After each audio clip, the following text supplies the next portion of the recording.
Jack Canfield said, "Everything you want is out there and waiting for you to ask. Everything you want also wants you, but you have to take action to get it." I'm actually a big advocate of manifestation and the law of attraction. This law states that you'll attract to you those people, events, and experiences that match your state of being. If you focus on having gratitude for the love, companionship, and joy you have in your life right now, you will attract more of that into your life. If you focus on what you don't have, you'll send a message of lack and you'll attract more lack into your life. I feel fortunate that I've been able to design my life just the way I want and to have seen the things that I want manifest themselves over and over again. I met and married my best friend, and a couple of months ago, we celebrated our 37-year anniversary. I have a photography career that I love where I get to do fun and rewarding work, and I have a huge circle of friends that support and care for me. I'm living my dream life, and I feel very grateful for that. I truly believe that our thoughts create our reality. That's right. Whatever you're thinking right now, the universe is listening and trying to make it happen for you. So, let me tell you my 11 secrets of how to manifest your best life. It takes hard work. Wow, that's a real surprise, isn't it? I think sometimes people talk about manifesting what they want and they think that all they have to do is a little positive thinking and poof, whatever they want shows up on their doorstep. They forget that there are a couple of steps between that desire and the realization of what they want. Once, many years ago, I had interviewed and I had gotten a job that I had wanted. An acquaintance of mine had been unemployed for over a year at that time, and she asked me, "How do you always seem to get the jobs that you want? You're so lucky." So I gave her a lengthy response and I told her how I looked at the keywords in the ads and made sure that I utilized those in my resume. I told her all the ways I formatted the resume to get noticed and about how I researched the company and the types of questions that I asked at the interview, how I prepared for the interview, the follow up I did after the interview. And you know what she said? She looked at me dismissively and she said, "Well, that sounds like a lot of work." Of course it was work, because if you really want something, you can't just dream about it. You can't just hope for it. You really have to take the steps that you need so that the universe can deliver to you what you're looking for. But at the time that that conversation happened, it did make me think how I am lucky, but not in the sense that my acquaintance thought. I made my luck.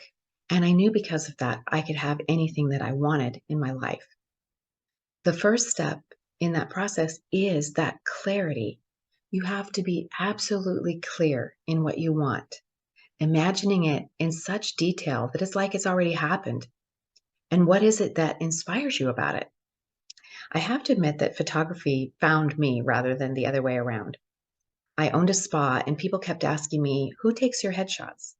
I had been a photography hobbyist for most of my life. So when this question kept coming up, I recognized the opportunity and I added it to our menu of services.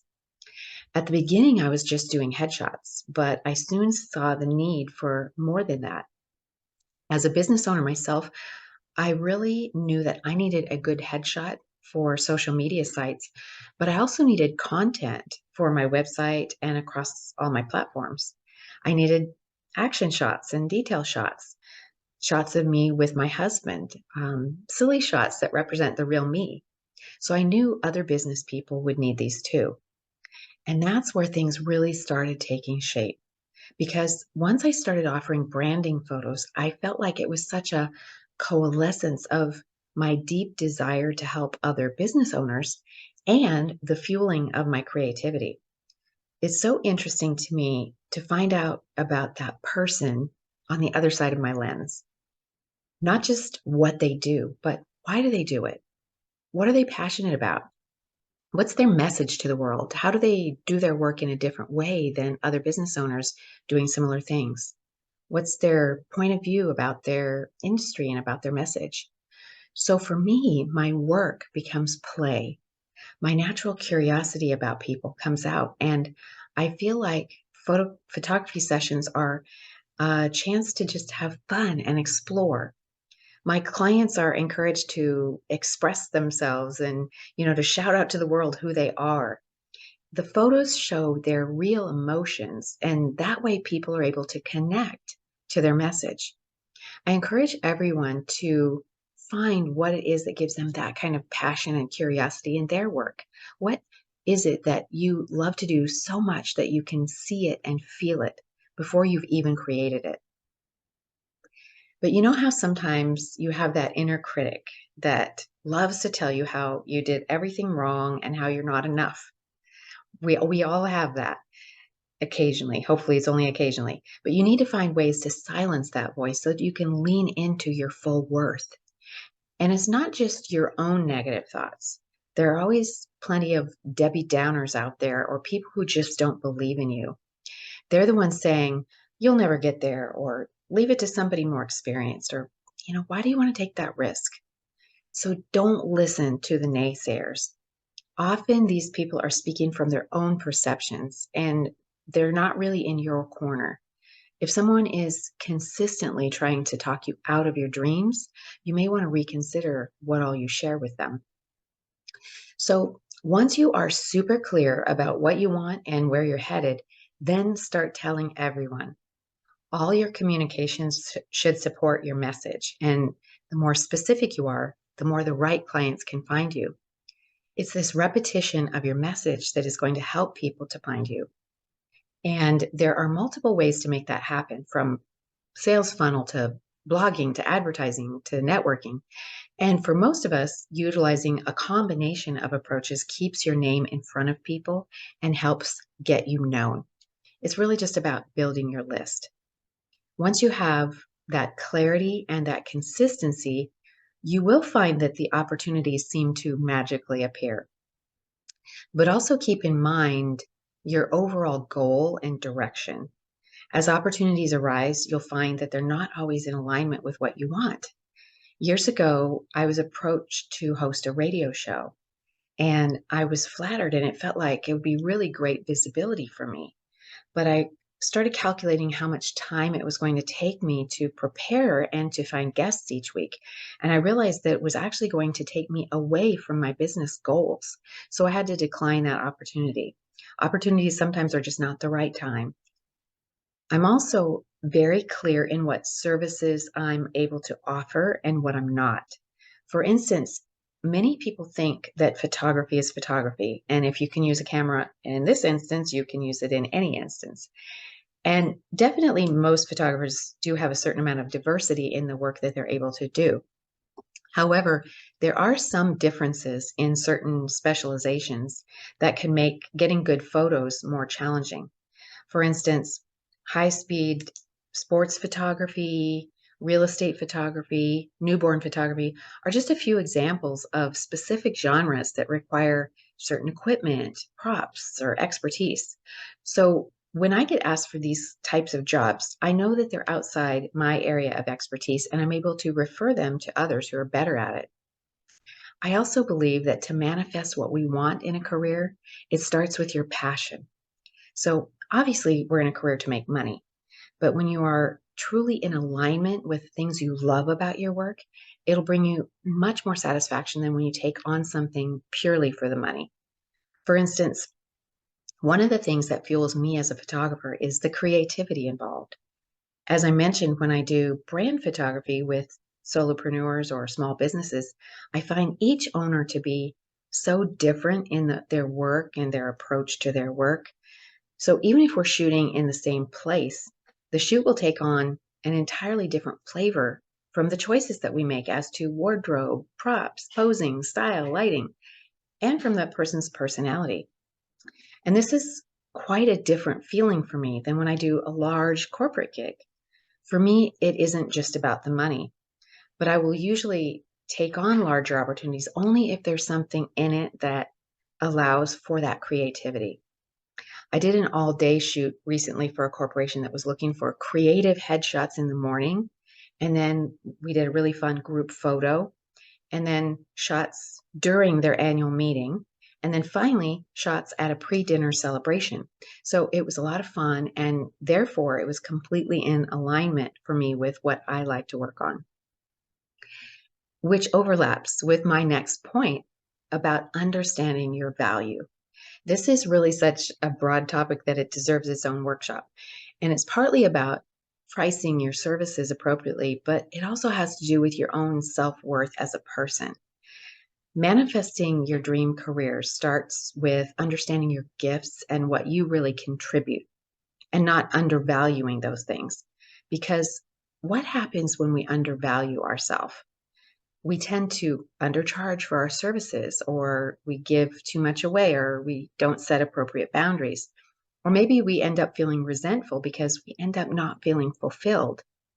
When you're involved in work that is fulfilling to you on a personal level as well as financially rewarding, you're more inclined to work with even greater commitment. I believe that when you love what you do, you're prepared to do more and to become more. I learned a hard lesson about valuing yourself early in my career. It was in the late 80s, and at the time I was doing image consulting. And I approached a large corporation about doing a series of Dress for Success seminars at their offices. I was so nervous. My knees were shaking when I went in to talk to them about it because I was suffering from imposter syndrome. I really didn't feel qualified to be teaching anything. So I had spoken to them about all the things that would be in my class. And so when the question came up as to how much do you charge, I told them I'll do it for free. So fast forward a week or so later, I followed up with them and I asked if they were ready to book me. And the woman told me they were going with someone else. And I asked why. She literally said, well, the other woman charges for her seminars, so we assume hers are better. So a light bulb went on, and you can't say that I don't learn my lessons. The next week, I already had an interview set up with another company for a similar set of presentations. So when that manager asked me, what's your hourly rate? Without blinking, I said, $700. And he said, okay. I was astounded. I had been doing presentations all over town for free, not realizing that not only were people willing to pay top dollar for it, but they perceived it as more valuable if they paid. In valuing yourself, don't compare yourself to others either.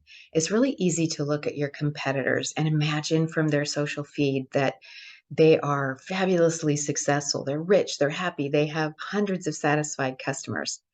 But there are several good reasons not to compare yourself like that. First of all, when we compare, we're comparing the best of someone else to the worst of ourselves.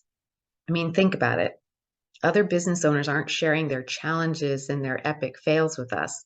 They're sharing their highlight reel.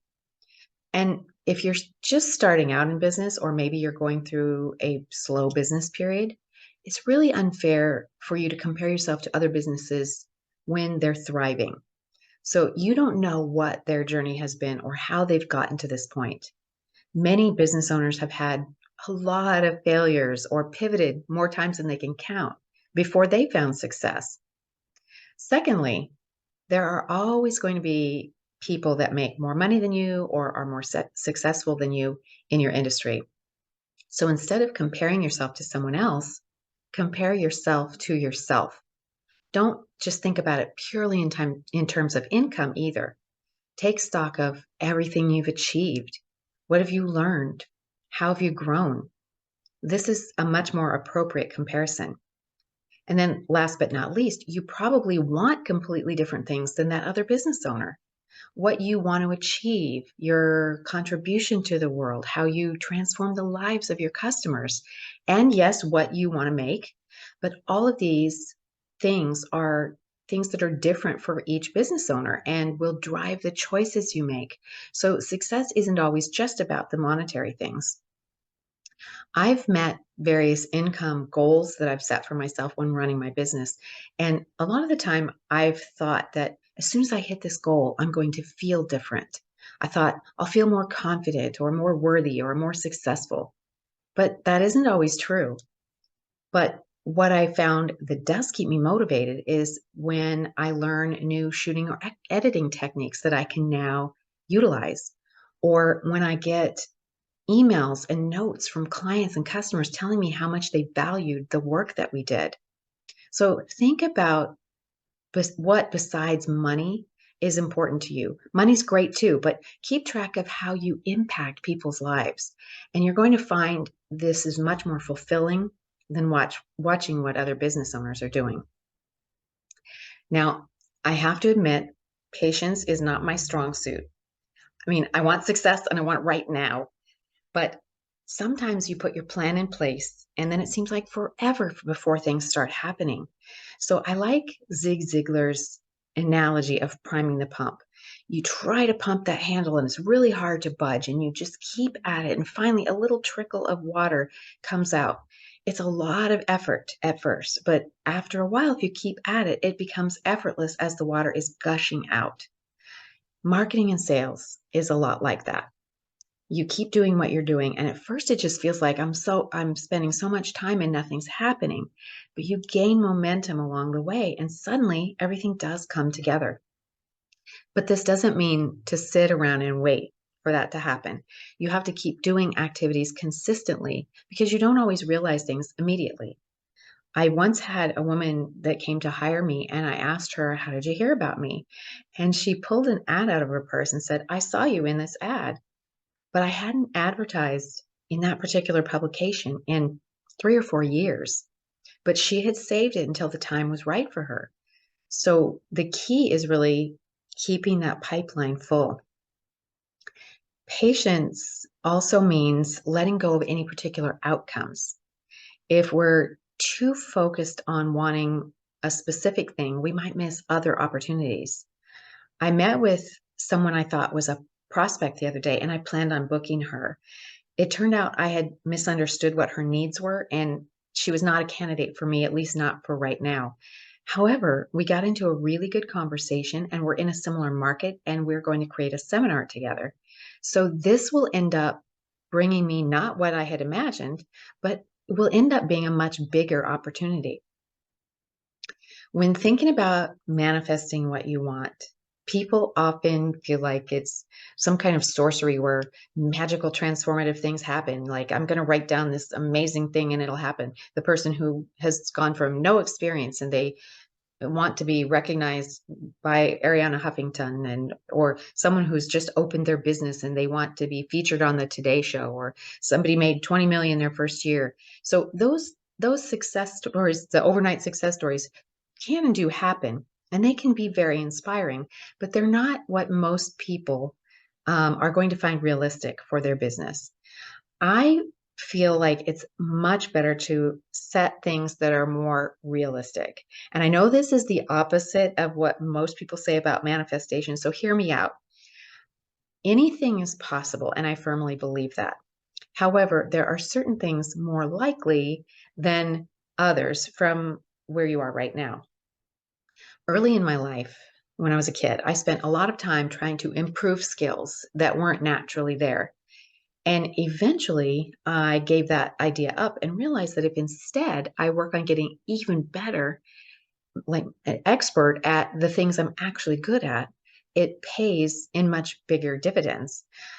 I grew up in a family that had a lot of musical talent. My grandmother played the piano. My dad and my uncle both played various stringed instruments, and they all played together and separately in bands and performed at weddings and other events. But somehow that musical gene missed me altogether. I did take piano lessons for many years and I enjoyed it, and I could play some nice tunes. I did a few recitals. A lot of people said, "Oh, you're very talented," but I never felt great at it. It didn't come naturally to me like it did for them. For them, it was more like a gift. So, what do I mean by the difference between that talent that I had and that gift? To me, being talented is something that you're pretty good at, but it'll take a certain amount of effort to excel in that area. But in contrast, they had this gift. It was something they were born with. They didn't really have to work very hard at it, and it came very easily to them. So that's one example of what I mean by being realistic about your dreams. Are you trying to progress in something you have a gift in, or a talent? And if it's just a talent, that's fine. But are you being realistic about how much time, effort, and energy you're willing to put into it to make something happen? I had a friend a while back that told me she wanted to become a barista and have her own coffee shop. But she didn't even drink coffee. She had never worked in a coffee shop. She had never owned a business. Her bank account was close to zero. She had no equipment or staff. And she really said she hated to network. So the reality is that a lot of people's dreams don't manifest because they're more caught up in the fantasy of what could be rather than the facts of how business actually works. So while I do believe that nothing's impossible, I want to be real that some things are more probable than others. So when it comes to your own dreams, what side of that fence do yours land? I mean, there's nothing wrong with dreaming big, but also understanding the work that's going to be required to get there. And that's the key to actually making it happen. So, speaking of being realistic about what you can do when manifesting your career, remember the part I said about it takes a lot of hard work? Well, this is the thing that really separates those people that are able to manifest the things in their lives and those who don't. The ones that do the work to get there. That's it. It doesn't just happen that you say, I want to be on the cover of Success Magazine. I'm going to manifest that. And then the editor calls you for a date for your photo shoot. There are steps between A, B, and C in between. So my business as a photographer is an ongoing work in progress. I'm constantly taking photography or lighting or editing classes in order to improve my skills. I enroll in workshops about marketing and branding.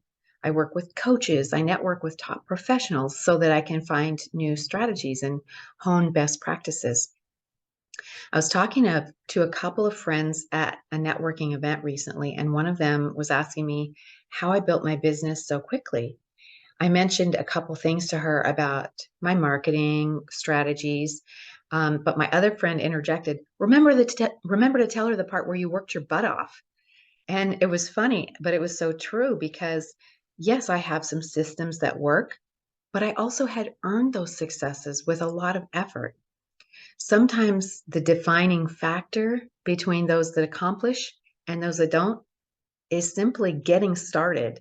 So sometimes people put off their goals until a specific thing has happened. So I'm going to manifest this career as soon as I've finished this certification, or when my children are a little older, or when I met this key contact or mastered this skill set. I know this. If you wait until you and all the circumstances around you are perfect, you're going to wait a long time. In business, especially a business you own, you'll find that things change all the time. Small successes, small failures, making micro adjustments along the way. It will always be a work in progress, and there are always going to be things that you need to tweak. That's just the nature of things. And if you have the right mindset, that can also be part of the fun. And that brings me to my final point. Flip things around. Of course, the whole idea of manifesting a career is to find and create what you're passionate about, but also think about what you're offering from the point of view of your prospective clients. What's in it for them? For branding photography, I don't feel like I'm selling photography or doing photography. I'm manifesting for business owners peace of mind. I'm manifesting for them their time back. I'm manifesting for them a chunk of marketing power, a year's worth of content to elevate their brand, help for them in telling their story, for their brand to stand out from their competition, for them to be able to tell their frequently asked questions in picture format. I'm manifesting for them a play date, a way to help them recharge, and I'm manifesting a way for them to see themselves like they may never have seen themselves before. How? In just a couple hour session, we create several scenes and we take hundreds of photos that the business owner can use in their marketing over the course of the next year. This saves them so much time in creating their content and tells their story in a cohesive, unified way that attracts their target clients to them. And we do it in a really fun way that not only accomplishes a goal, but it's actually fun and gives a brief respite from the busyness of business. So I've managed to manifest my dream career, and that career is helping business owners to manifest their dreams. So, what I want for you more than anything is to create for you your own gallery full of stories. I want to help you have half your marketing for the year done for you, to have you never struggle again for content, to represent your business with high quality, consistently branded photographs that show the real you, to eliminate any last stock images that you might have and replace them with ones that will actually help you convert, and to get to know you in a fun and relaxing setting while we do all of that. And I want to help you start the process of creating your images. I have a free guide, How to Prepare for Your Branding Shoot. It's a great resource to help you start planning how to get all those shots you need for your online presence and for all of your collateral materials. It takes you through step by step how to choose the best location, what to think about when putting your wardrobe together, how to gather accessories that will add interest to your images, how to style your hair and makeup, what props you might want. Whether you plan to do a branding shoot sooner or later, it'll help you to get the most out of that shoot. So download it today by scanning the QR code. I know that often the first impression someone has of your business is a photograph on your social media, on your business card, on your website. The right image may just manifest you that new client.